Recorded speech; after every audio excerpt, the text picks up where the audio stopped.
one of the things that we need to start doing is begin to put more time, effort, and love and attention on our children. People always want to say, our children are our future. No, they are not our future. They're our present.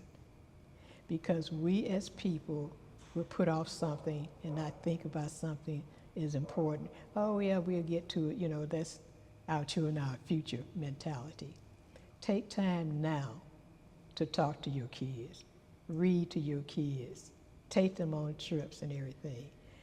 The worst thing I hate to see is like parents have their children with them, but they're on the phone talking to somebody else. Your child's right there. Give them some attention. Give them some love. Give them some hugs. And I think we really need to start doing that. And the other thing is we have to really stop being afraid of our young black men. What's going on, folks? Eddy Carrington, Mayor of Flux City, and I am on the east side today at the Ribbon, and I'm sitting here getting work done, and I hear a door rattle, and I look up, and there's this young lady trying to get into one of the commercial doors on the ground level of this site. And so I get up, open the door, and I am introduced to an amazing young lady by the name of Frances Worthy, or Mama Fay. And she actually watches this channel and called out a few of the videos that she has come across, which always amazes me. I really appreciate when I come across individuals who watch this channel and watch various videos from the channel, because you know, this is really a passion project of mine, and my goal is to highlight not only my story and my narrative, but others, and this is no different. And so having a conversation with Mama Fay, she not only is interested in checking out the units here at this site, whether it be for her or for some of her friends, she also was willing to sit down with me and share her opinions about a number of things: public transit, the Rensen conversion that potentially may happen in the near future, the current mayoral race, the current mayor, the difference between Detroit, Austin, Houston, Atlanta.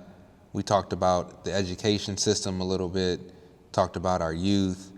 This conversation is really all over the place in a good way. And the reason why I say that is I think it's really important to hear authentic stories and experiences from Detroiters that are here and have been here for years and have seen the city go through this evolution not once but multiple times, where their experience is in turn something that we can learn from. But some of the things that she provided opinion-wise are not something that I agree with. It is okay to agree to disagree, right? But I think it's important to hear out the individuals that have been fighting for our city for years, decades, and has a different perspective about the evolution that the city continues to go through. And with that said, check out Mama Fay. You have one of those newer cameras that I've been thinking about I wanted to have. You should get one. So tell me who you are and what brought you here. Okay, are we recording? Yeah, now? we're recording. Okay. I'm, young people call me Mama Fay. Okay. And some of the young brothers call me the Oracle. Okay. Right? And I like that because it's so that I get through to them when I'm talking to them about different things. Absolutely. But I came to Detroit when I was 10 from Jackson, Mississippi. Okay. Lived here most of my life, except for the times I lived in Atlanta, Houston, and Austin. But Detroit has always been home because I don't think there's any better place in the country if you're African American than Detroit. People want to talk about other places, but we have had a longer history of progressiveness for an African American community. We've had better education, we've traveled internationally more, we've had, politically, we've been more progressive in the labor movement. So overall, and I think my personal thing, and then talking with other people, I feel this is one of the reasons Detroit has always gotten such a bad reputation and everything, because traditionally, I'm not talking about currently, but traditionally, African Americans in this city have been much more progressive. And it's the same type of situation when people say, well, don't go to Iceland because it's bad, go to Greenland. But actually, Iceland is better than Greenland. That's what I heard. But they did that so people wouldn't go and find out how good it was. Right. And the people who had the wherewithal could go there. So I think it's the same situation with Detroit. If others in other cities knew how progressive African Americans were in Detroit, they would want to maybe model after that, and that would be a little too much. So yes, and I've had a number of jobs that that was interesting to me. As I was walking over here, I noticed that there's a library there, so I'm going to stop at that. Yep. I love libraries. Yeah. And anything you want to know, you can go to the library and it's free. Absolutely. You know, that's what a lot of the foreigners do when they come here. Yep. But we don't take advantage of that at all. And I've been a former educator teacher, and one of the things I required of my students is they had to have a library card. And I also encouraged them to ask their parents, and their parents get a passport, because we need to do more of those things as people. I would agree. I mean, we, as Detroiters, we border a whole nother country. Exactly. And it's literally, for the most part, anywhere you're living in the city of Detroit, unless you're downtown Detroit, you should be able to get to a whole nother country in roughly 15-ish minutes via a car. You can take the tunnel, you could take the bridge, and it is something to be said to be able to go to another country as a Detroiter and just kind of experience the fact that you have that ability as a Detroiter. And currently you don't need a passport to do that.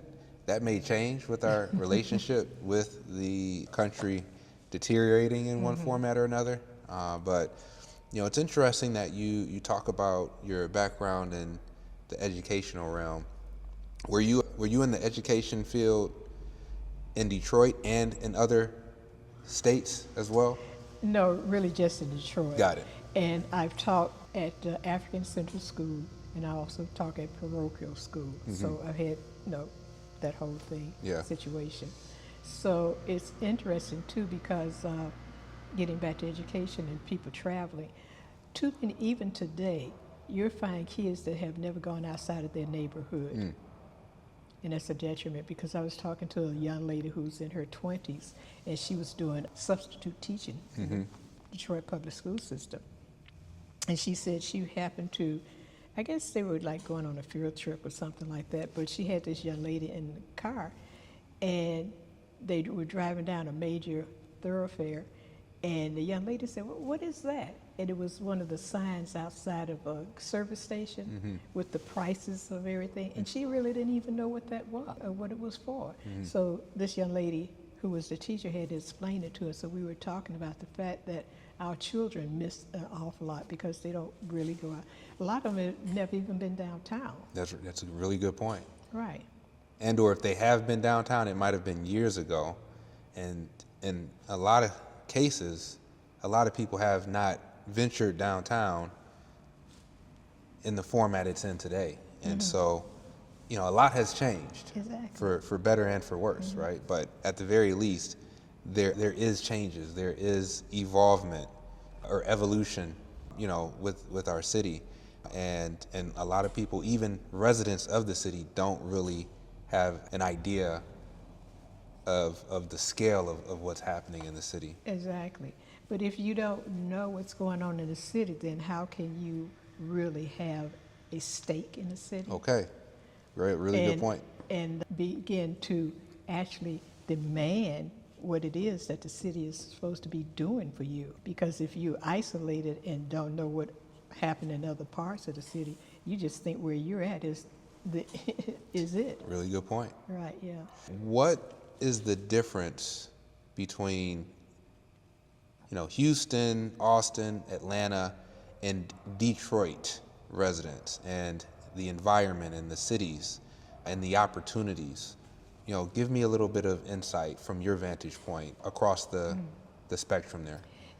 That's an interesting question because it brings up a lot of interesting points and points of view. Let me go back.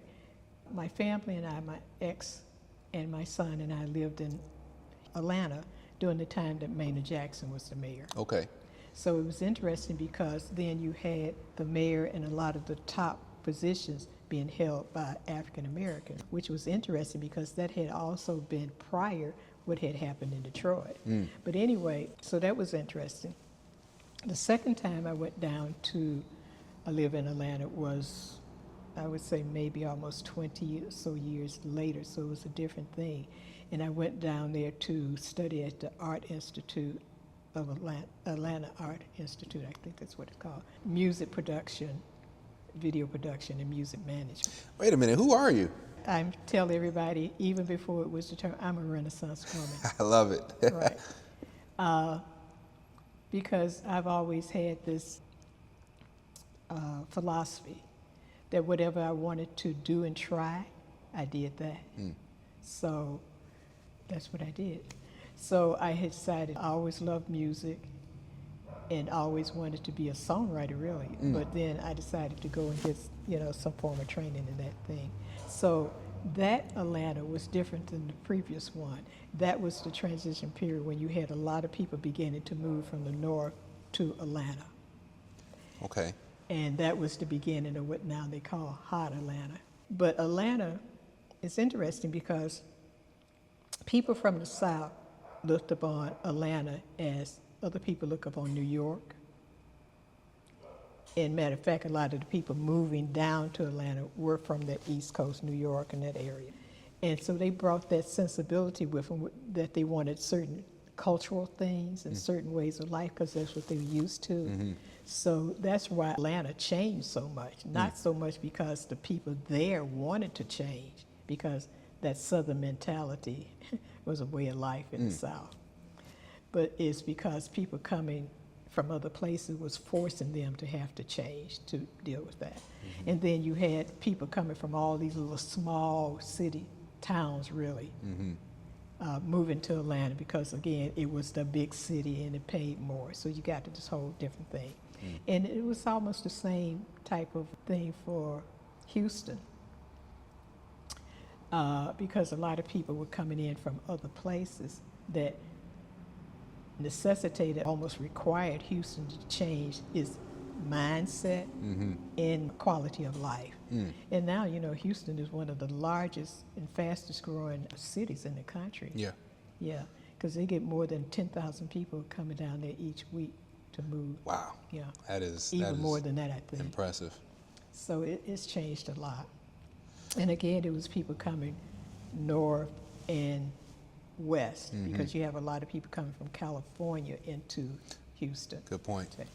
And then Austin was known as the tech center down there because a lot of people came from like Stanford, Silicon Valley into Austin. So Austin, of the three places, I think I like Austin best. Austin is the capital, so you have the political. It was the academic because you got the University of Texas Austin, which brought in a lot of academic things. You had the economics because it's hill country and a lot of money in that area. So you had all. Wait, so when you say a lot of money, what kind of gave you that perception and that view of Austin? Going back just to Houston, when I first moved to Houston, they have what they call a bayou, and it's like you can a trail there, you can walk, skate, whatever. And I was on that bayou one day, and I saw more Rolls Royces in an hour than I had seen my whole time up here in Detroit. Because people don't realize money flows into Texas all the time. That's why when they send their political people to Washington, they make sure money gets to Texas. And a little known fact that people don't recognize, Texas is the only state in the union that has the right to secede. And they don't have any property tax. So people flock down there because, like my sister who still lives there, she was saying that if you're driving down the street and you see a road leading off and everything, it is like it's a road. But if you go down there, they got huge mansions. They got an airfield. They got whatever. It's a lot of money that comes in Texas. And then it not far from Galveston, so they got the port. They got a busy airline. And anything you can think of that started to make money now, it started in Texas. I believe it. You know, when I went to Atlanta some years back, I felt the same way about Atlanta. And I took a degree of Texas. Okay, so, and I've never been to Texas before. I've never been to Houston or Austin, so I do need to travel there. But when I was in Atlanta, I saw so many new developments, which, you know, catches my eye, obviously, because I'm in real estate. But the amount of cranes I saw, the amount of apartment buildings and, you know, different commercial facilities, I was really impressed. If you go to Houston, it would probably surpass what's happening in Texas. And the other thing about Houston is, or Texas in general, payday loans started there. Oh, wow. Okay. Dollar stores started there. Okay. Rent to own started there. All these things started in Texas because they know how to make money. The other thing is they would have the airport there, like every hour on the hour, they would have planes going from Houston to the Cayman Islands. And you know what the Cayman Islands are. Yeah. Yeah. So they have all of that. You were actually a part of the judicial system. To what extent? What did you do there? What did you do, I guess, in that industry? I was a judicial secretary to a judge. Okay.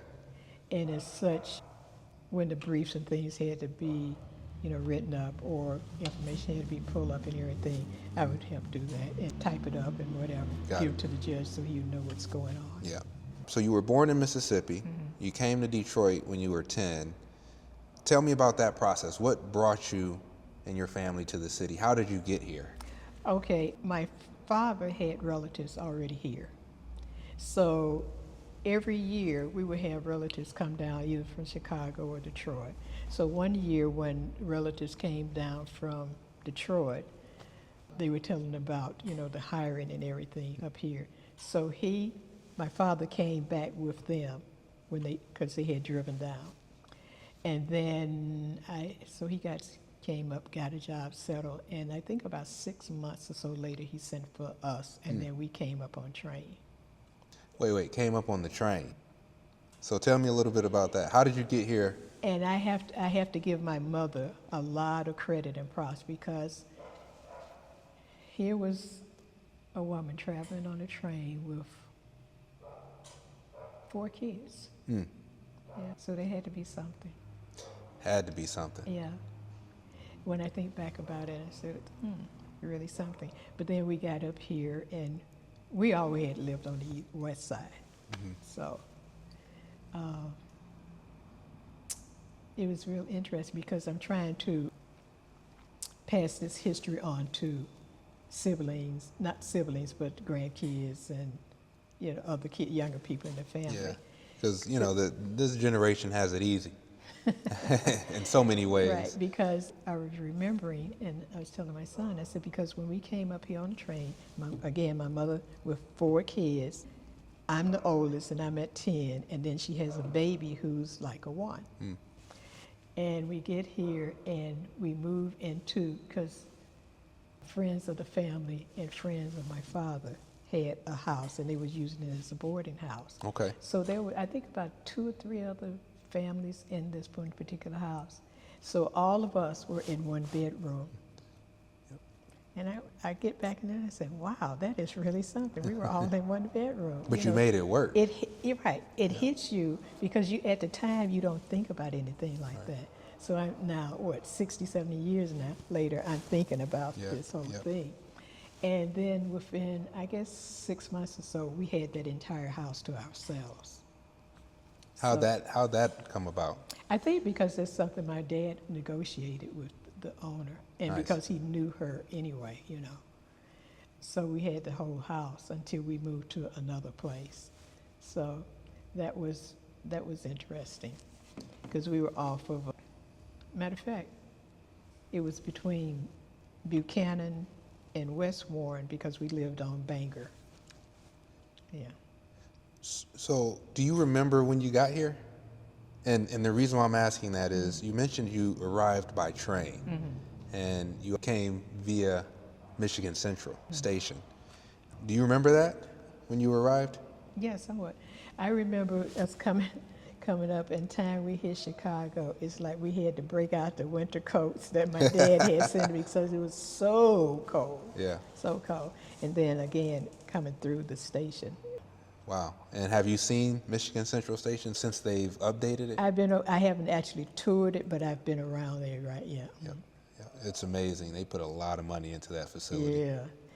Which they should have been doing all along, rather than waiting 50 years or so to redo it. I would agree. Yeah. So, what are your thoughts with, I guess, the uptick of development happening within the neighborhoods in the city of Detroit? You were able to stop by. I'm so glad you stopped by this site.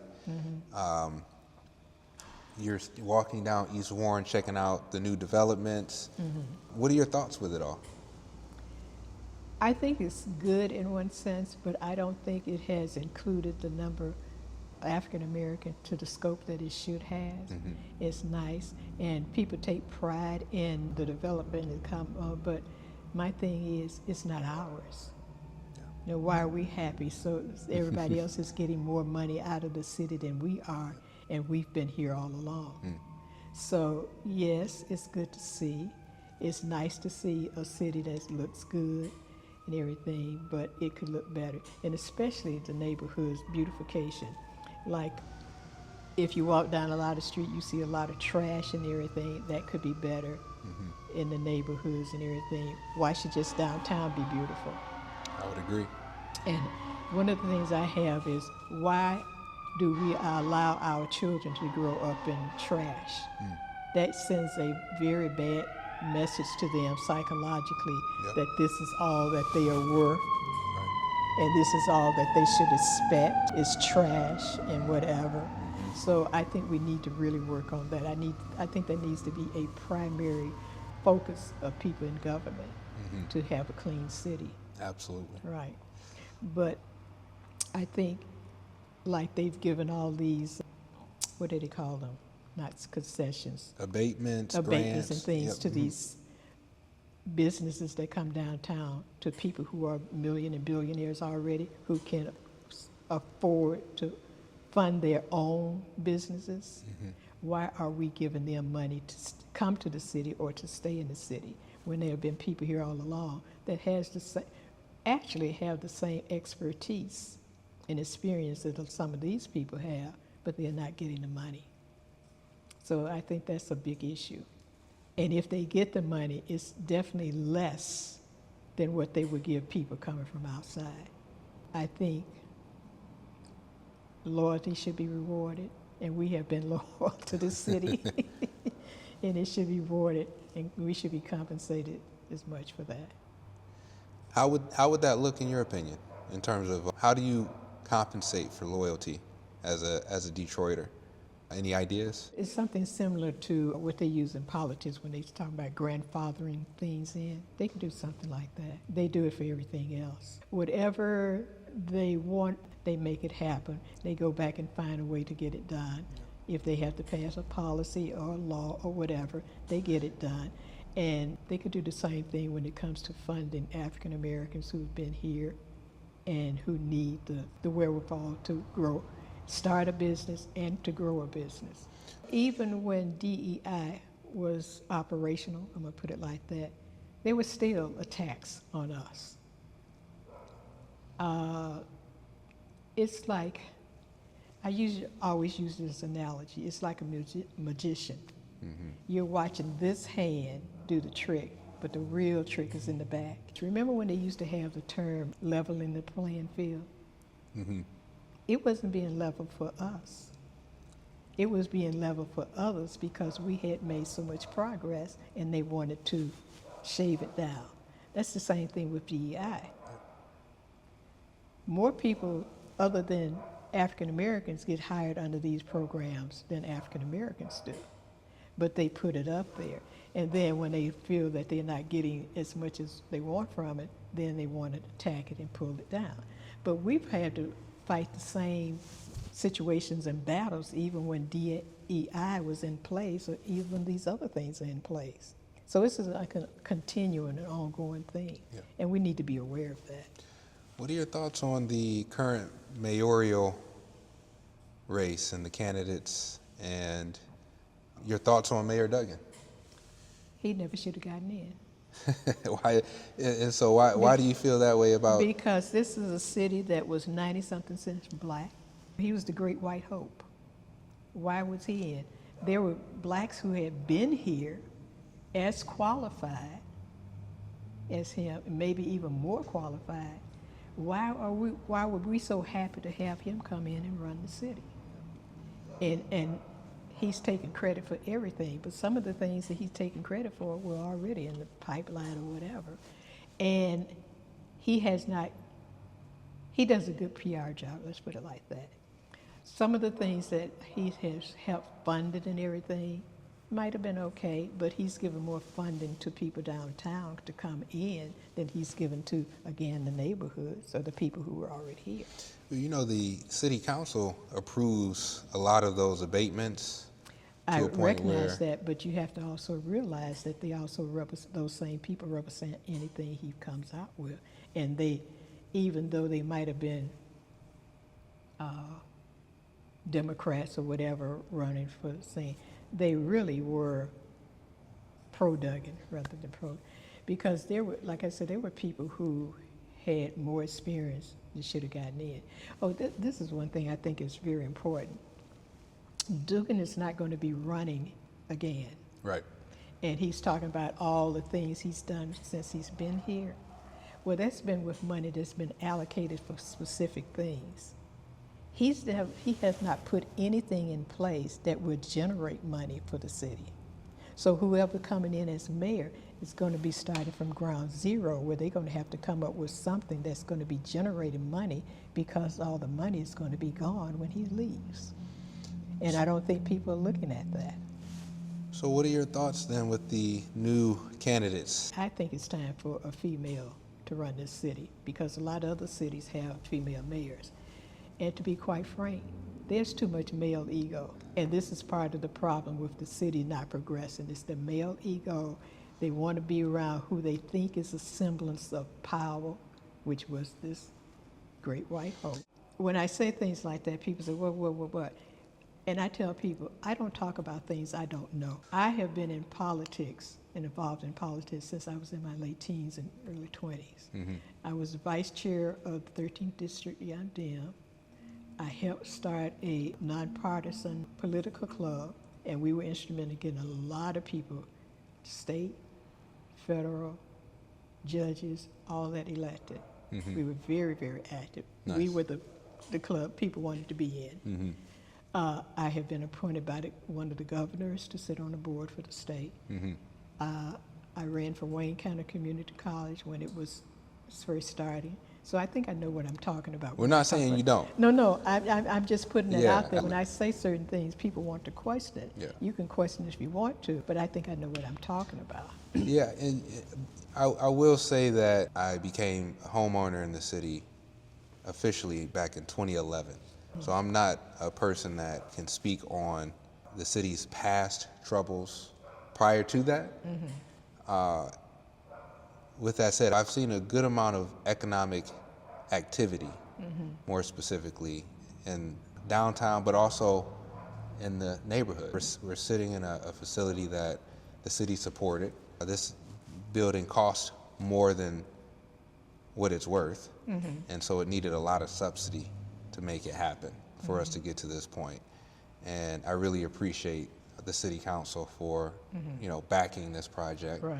when I asked them for their support. And so from my vantage point, the dollars that were allocated, like ARPA dollars and things of that nature, mm-hmm. which kind of trickled down from the federal pot of money mm-hmm. through state and then eventually to our local government, that was really helpful. But I wouldn't necessarily say that is, with you kind of pointing out, hey, look, there's zero economic opportunity, and so this next mayor is going to have a bit of a challenge because now they're starting from scratch. And we can agree to disagree on that, but I don't necessarily agree with that statement. But I do appreciate you sharing your vantage point and what and how you see. So you think there's going to be monies available when this new mayor comes in? I do. I just think it's From not where? going to, and that's a great question. We do have a surplus from the state side. I think it's closer to $1 billion. That money is allocated potentially for other things, not just for, Right. but there could be opportunity for us to still be able to have certain dollars available to us Detroit businesses and residents to allow for us to do development such as this. I do feel that Mayor Duggan has been a good mayor, and that's just my opinion. I'm pretty sure that there are things that he could have done better, but overall I think the city, Better and more of. there it is. I think it's very important, and I don't think people have looked at this, because I like to think, and this is one reason they call me the Oracle, because I look at things quite differently, and a lot of things I say do come true. One of the things that I've been noticing, this whole thing with the Renaissance Center, which is very interesting. You got a huge company like GM moves in, does all their renovating and everything, and then they move out. They moved to the places they have, I would think, in Warren, which they had the headquarters there all along. And then they're moving into the place that, what's his name? Dan Gilbert's building. Gilbert's building. You have to ask yourself, what's going on there? Why? And then they want to tear down the Ren Center. And I got thinking about this. I said, this is really interesting what is going on. It's like they're erasing the Black history and contribution in the city. That's just one thing that I'm mentioning. Because now, if they tear that down, let me backtrack. Why would they tear it down? Because that's like a landmark legend. They had one in Atlanta, because I was It looks the same way. It looks the exact same architect. At the same architect, Portman. They're not talking about tearing the one down in Atlanta. Why do they want to tear this one down? It seems as though they're almost a concerted effort that whatever Coleman Young had established in this city for African American is just being erased. Because if they tear that down, who's going to know that Coleman Young did that? Because Gilbert's name is going to be all over that. It's the whole thing downtown there. If you walk around, you can see that happening. And I don't think people recognize that. Now, in the Milliner Center, the people mover still stop that and they call it that.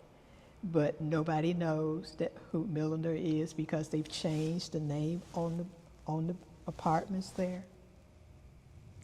All of these were Black movers and shakers, willers and dealers. So And tell me a little bit of history about the Milliner Center. What's his name? Bill Milliner? Well, Milliner was a kingmaker. That's what he was known. He was a moving sheik and a kingmaker, not only for Black politicians, but some of the white politicians. Google him. The man he's the one that ran and strategized for the campaign to get Coleman Young put in. I know definitely Coleman Young. I was going to say Erman Henderson, but maybe not so. But yeah, he was quite effective in the city. Looking at the GM building, the maintenance, the upkeep, the heat bill in that thing has to be astronomical, right? And so from kind of an ownership perspective, I can understand that if they don't have the occupancy needed, especially since it's currently designed for office space, and the COVID pandemic really did a number on consumer behavior. It changed consumer behavior for good. Whether it be work from home for good or work from home part-time, you just don't need as much office space as we were used to pre-2020. And so I can understand the need, from my vantage point, of them potentially downsizing that overall facility. But, you know, I think it would be really challenging to convert all of it. Let's say you leave the whole structure alone, you convert it all into apartments. That's really expensive. I can understand why they're thinking through ways to potentially shrinking the footprint there due to just the massive cost burden that it carries. Okay, first of all, when GM moved in, they knew what the building was like already. It had all those qualities and characteristics that you say, but they still moved in. And how many millions or billions of dollars did they put into renovating it? They put a lot of money into that. Right. So why did they do that if it was, I'm going to use the white elephant to begin with, and then abandon it? That doesn't make any kind of sense, business or otherwise. Not only that, they have a major hotel there. They didn't, and I don't know if you ever seen it before, because that place used to be booming. They used to have all these clothing stores, a drugstore and everything. Why did they start moving out? And why did GM allow them to move out? Because I heard that GM was asking people to leave because they had bought the thing. Why? If you're going to do all that, then why abandon? Why don't you move in? So GM moved their Cadillac division from there. All this other stuff going on. You don't have bank there. You don't have a movie show there. You don't have a thing, which is ridiculous because you got a hotel there. People come all the time. You would think they would want them to be able to shop there. So the question again is, was this long-range plan's obsolescence or what? Because it still could be a viable place. So now you're going to say, we don't need it anymore. It's too expensive. We can't keep it and everything. Well, you've spent more money upgrading it than all the expenses that come within the last 2-3 years. So again, there's just something kind of phony about this whole thing. So you take the bus a lot? All the time. What are your thoughts about public transit here in the city? Ugh. First of all, I think whoever's the head of the DOT, then all the mayor and then all the city council, they should be mandated to have to ride that bus at least once a month. It's a good idea. Yeah. And they should also start asking the riders about the design of the buses because they're not practical. If you get on the bus and you sit in a seat, you have trouble looking out the window. You might miss your stop or whatever.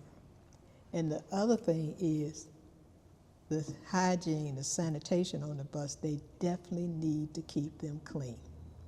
I noticed they have caked up dirt and whatever. Now, in Houston, the buses are immaculate. Austin, they were clean. It's been a long time since I've been in Atlanta, but they have that. And Atlanta has the, what do they call it, model? The rail system or something like that, the train? The train goes underground and all that. Yeah. Right, yeah. So give me something positive about public transit in the city. What positive comes to mind? You have to think kind of long and hard about that. And you're going to hear that from nearly everybody who travel. Oh, and the other thing is they need to have more frequency in newer buses. I see when I was coming over, I was at Wayne County Community College and decided to come out this way today to see, just look around, since I told you I had been seeing some things about East Warren corridor. But I noticed they had a lot of these buses coming, but they're training a lot of bus drivers, so that's good. Yep. Because they need a lot more, because the buses need to run more frequent than what they do. Yeah. Right. Because sometimes you have to, I took this one bus today I had not taken before, and another lady was there and she was saying that they only run every hour. Okay, once an hour. every hour, on the hour. 10 years from now, where do you see the city of Detroit? What are your hopes as far as how the city evolves between now and 2035? Well, to answer that, I'm going to kind of go in a roundabout way. I do a lot of walking around the city, and I get around the city an awful lot, and I just observe things. One of the things that I've been asking myself is what is going on here? Because you see too many vacancies, commercial vacancies and things, for lease or for sale, on major thoroughfares. And I'm going like, this doesn't seem right. So what's in the works here? If you go down Jefferson, once you pass the expressway downtown, you can see all these buildings, they're vacant. I was going down some other street not long ago, it's the same thing. I'm going like, all you got is development right in the hub of downtown. And I'm going like, why are these so many vacancies? How are they gonna get people coming in, or are they even trying to get people to come in to put in businesses on these, spokes? Because that's where Detroit is built, on spokes and everything. So in 10 years from now, I'm thinking if they don't start doing something within the next year or so, it's going to be another ghost town. Because and if they don't start, the money start flowing to African Americans, it really is going to be a ghost town. Because we really are the ones that keep, let's put it this way, if there's a cake, the general population is the cake. Black folks have always been the icing on the cake.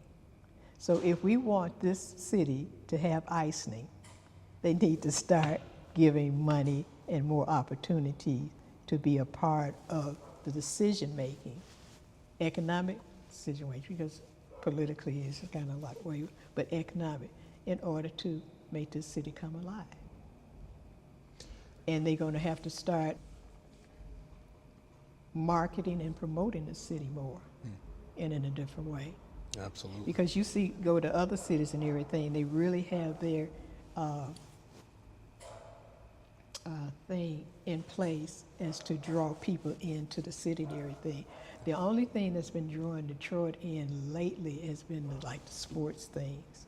But they need to be more, they need to focus on more various things than just one, Absolutely. which is sports. Because Detroit has a lot of things that they could be focusing in on. I would agree. That could be bringing in money. And it's interesting that you bring up the commercial wall in general in the city of Detroit being empty, right? And across a number of commercial corridors.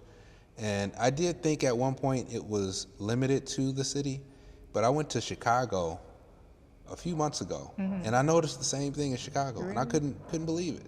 But at the same time, it's in part due to the fact that consumer behavior has changed. We're in a society of we want it now. Shein, the clothing company in China, where individuals are able to buy outfits for $10 and less, that does damage to the boutiques in our city, and it's something that I don't know if we're going to be able to solve quickly. I think it's going to take some time for things to evolve and for us to understand what we can reimagine these commercial spaces into being, even from a standpoint of libraries. I'm a big fan of libraries as well. We took our son to one yesterday and read a couple of books to him and let him kind of play in their little kid area. But libraries may find themselves on the chopping block in the next 10, 15 years. Sooner than that. Yeah, and I'm just trying to be conservative with my assumption, right? Post offices may end up disappearing. And even schools. I think education is going through a scenario of, it's evolving very slowly due to AI. You got people that are doing homeschooling more than ever before. And so, you got these old structures, these schools that need a ton of money in rehab, but there may be a scenario with the current administration cutting the budget and potentially getting rid of the Department of Education completely. These states may find themselves saying, hey, look, we might just have to consolidate all of our schools into a few that we can better manage. And so now we're going to have more empty structures. And this is just my assumption. I could be completely wrong. But, you know, we got libraries, post offices, schools, and those are kind of like the epicenters and/or the hubs of different communities. Post offices used to kind of be our banks, where people would go Right, exactly. and actually transact banking business at a post office. And of course, you can still get a money order from there, but it was a lot more of an actual bank to go in and do bank Right. necessities, as opposed to a Chase or a Charter One, so on and so forth. So, you know, I just think that things are just evolving and changing, and the only people that can understand it are individuals such as you, because you've lived through the different changes that the city, that society has went through. You definitely have to respect the oracle's opinion. So when Mama Fay talks, Right. I think it's important that we listen. So Well, you know, I think you hit on a key word, was reimagining. And Americans really are dumbed down people. And that's one of the reasons you see a lot of things that is not moving. And they like to take credit for, or say that, oh, we're doing this because we have technological tools. That's never thinking. And then when people say artificial intelligence, and I got to thinking that, how really stupid is that? Why would you want to have artificial intelligence rather than your own innate intelligence? That says something right there. But the main thing is America is just dumbed down. We really don't respect thinkers. We really don't respect new ideas because we think because it's biggest or we've been the most bullying that we're the best. And that's not true. That's why most of the fresh ideas are coming from African Americans. They're coming from immigrants and foreigners until Americans begin to understand and respect education. Because, see, what they call education now is really just training people to go and work at a job and function. That's not education. Education means a person has the ability to think and to reason and to deduct, but they don't want people like that in this society. And that's really what's so. No matter how many, and this is another thing, why would you want to have robots coming in and doing everything that you're capable of doing? And then thinking that's making you intelligent and brilliant because you came up with an idea of something artificial to do a job. You know, like my ex used to say, that's like going out the world backwards. You know, but this is what's happening. This is the state of affairs in the U.S. now. do you miss teaching? No, because I'm not an orthodox type teacher. I like to be a lot more creative in how I teach young people. And I don't like to spend my time doing lesson plans. Kids get restless and everything. Yeah. So I just one day I just told them to put your books aside. We're going outside and we're going to walk around the neighborhood. But when you're walking around the neighborhood, I want you to notice what you see and be able to tell me what you see. So that's the kind of thing. So kids and they walk by the principal office. We're going around the neighborhood. And for instance, I noticed that if you're talking to the kids, they're sitting up there, they're drawing, they're attention, they're doodling, all this and everything. So I said, oh, okay. So I told them, I said, so we're going to mount an art exhibit. Love it. So whatever you're drawing, that's going to be a part of the art exhibit. I said, but this is what we're going to have to do. You're going to have to plan it from A to Z. You're going to have to set up the the boards, the frames. You're going to have to send out invitations. You're going to have to do all of this, whatever, labels and all this. Yeah. They were so excited. They were going down, we need this, we're going to, and I said, and then you invite the other teachers, the other grades, your parents and everything. So the parents came in, they saw the artwork hanging on the wall. They were impressed, the kids were proud. So, you know, you have to do things like that. I said, okay, fine. Another time, you can bring in whatever your favorite rap song is. What? Miss, where you want to bring it? I said, yeah, you can bring it in, no matter what it is, you know. First of all, I don't like profanity and everything, but if that's what you're listening to, bring it in.